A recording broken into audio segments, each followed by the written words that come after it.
नमस्कार, मैं हूं आपके साथ पूर्णिमा मिश्रा। हमारे खास प्रोग्राम क्या कहते हैं नरेंद्र मोदी में आज आपको सुनवाएंगे पीएम मोदी का वो ऐतिहासिक भाषण जो उन्होंने 14 जून 2022 को पुणे में दिया।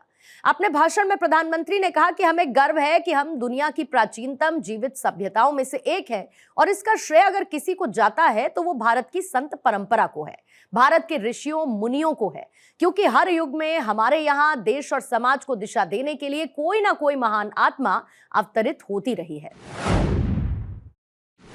साथियों, इस समय देश अपनी आजादी का अमृत महोत्सव मना रहा है। हमें गर्व है कि हम दुनिया की प्राचीनतम जीवित सभ्यताओं में से एक है। इसका श्रेय अगर किसी को जाता है तो भारत की संत परंपरा को है, भारत के ऋषियों मनीषियों को है। भारत शाश्वत है क्योंकि भारत संतों की धरती है। हर युग में हमारे यहां देश और समाज को दिशा देने के लिए कोई न कोई महान आत्मा अवतरित होती रही है। आज देश संत कबीरदास की जयंती मना रहा है। ये संत ज्ञानेश्वर महाराज, संत निवृत्तिनाथ महाराज, संत सोपन देव और बहन आदिशक्ति मुक्ताबाई जैसे संतों की समाधि का 725वां वर्ष भी है।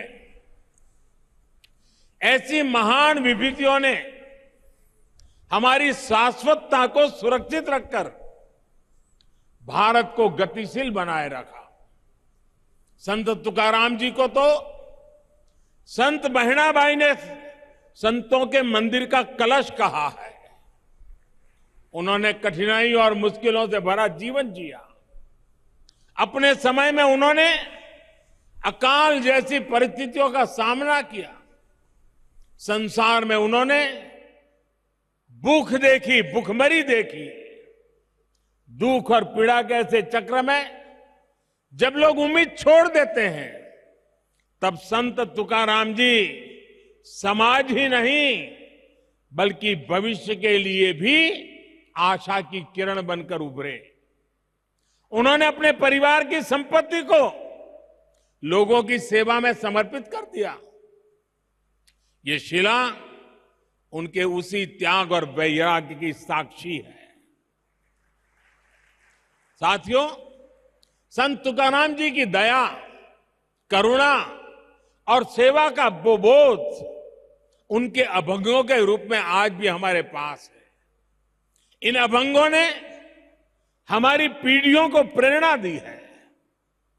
जो भंग नहीं होता, जो समय के साथ शाश्वत और प्रासंगिक रहता है, वही तो अभंग होता है।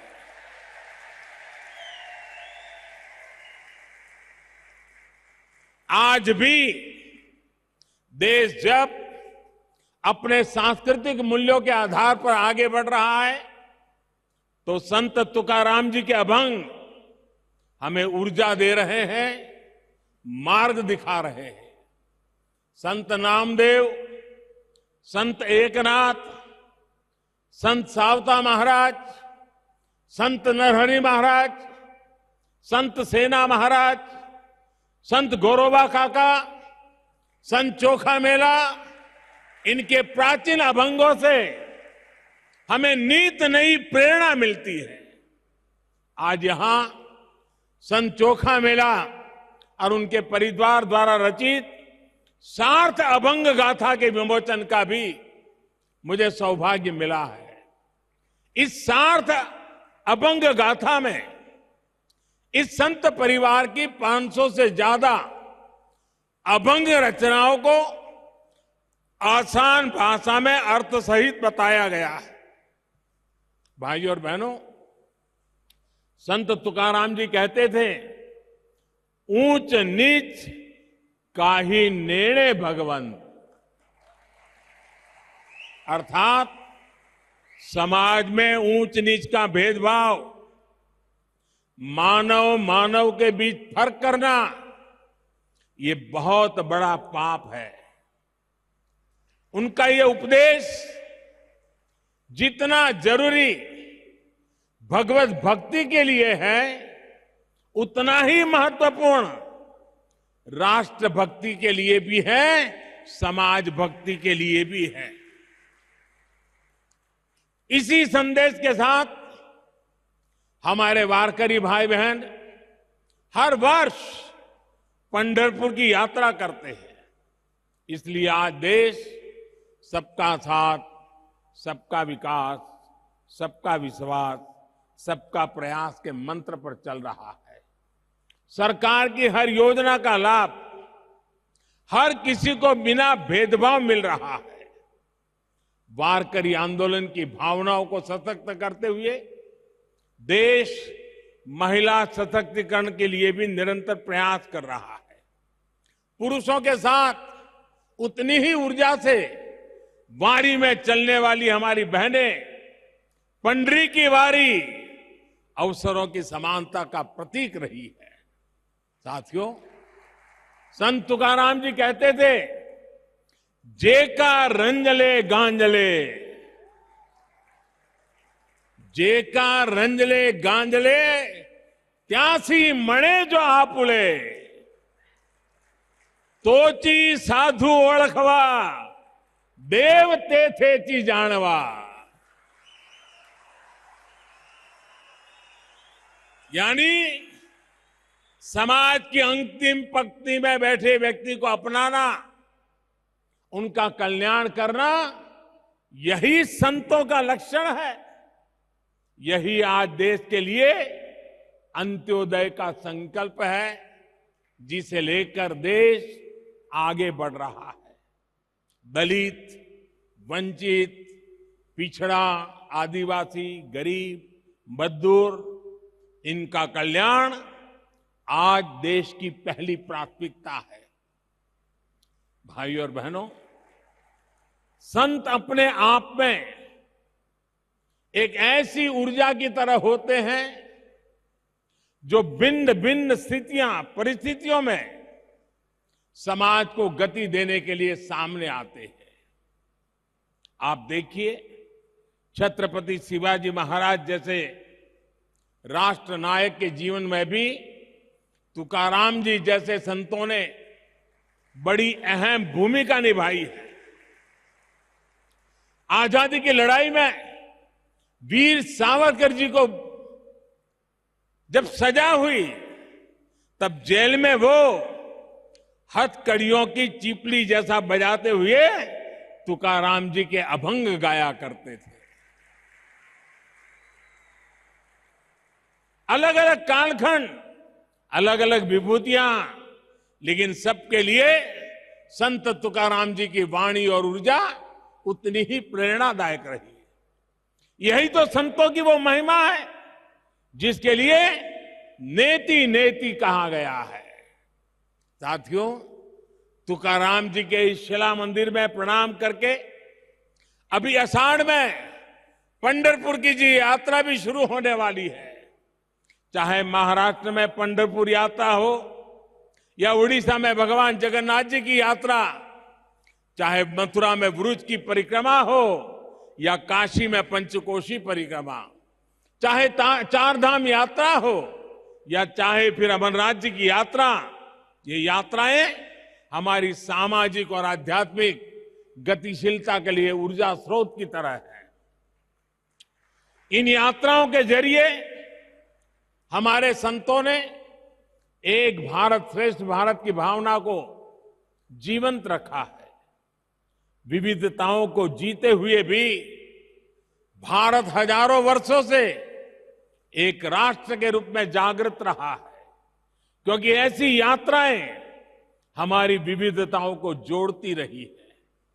भाइयों और बहनों, हमारी राष्ट्रीय एकता को मजबूत करने के लिए आज ये हमारा दायित्व है कि हम अपनी प्राचीन पहचान और परंपराओं को चैतन्य रखें।